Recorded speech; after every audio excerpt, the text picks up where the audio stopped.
Del. Oh. Di ba magpapagupit tayo mamaya? Oh.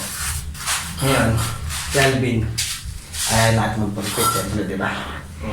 Tapos, agawin ko dun sa kakausapin ko yung nagugupit na hiram ko yung razor, tapos ako magkakalbo kay Alvin. Hindi, ako na sasabihin ko pakalbo. Basta, ang ano natin, ano lang, yung...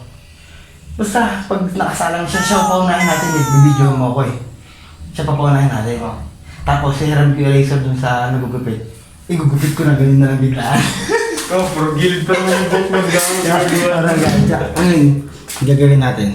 Lilibre na lang natin siya. Gupit? Para hindi mag-ganja. Magalit.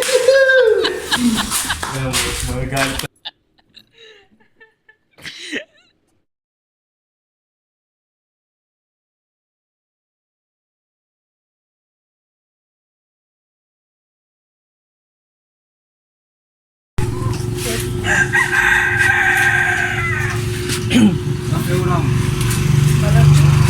First din na. First. Pogi.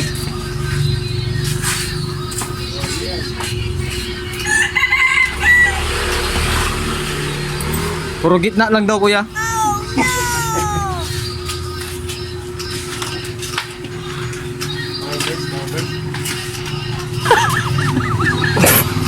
Tangin na mo gagong puta. Nalbo.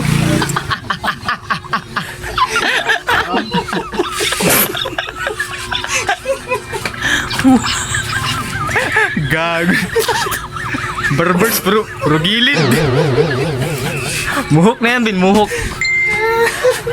Okay, alas dos daw eh.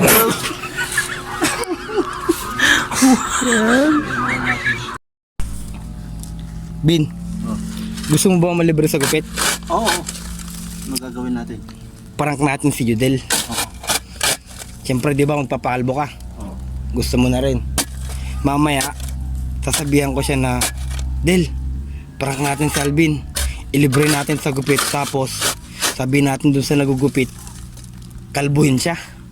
Di ba? E di tuwang-tuwang animal kasi nga kakalbuhin ka, di ba?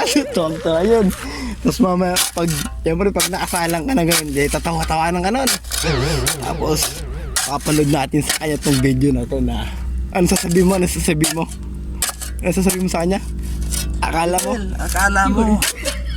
Naisahan mo na ako. Bobo ka pa rin. Judel, akala mo matalino ka na? Yan. Judel, akala mo matalino ka na. Bobo ka pa rin. It's a prank. Ay, Judel, mamaya ka sa amin. Ayan, bay.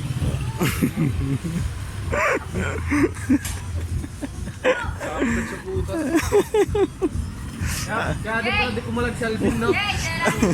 Ano sabi? Ano sabi? Akala mo matalino ka na? Bobo ka pa din.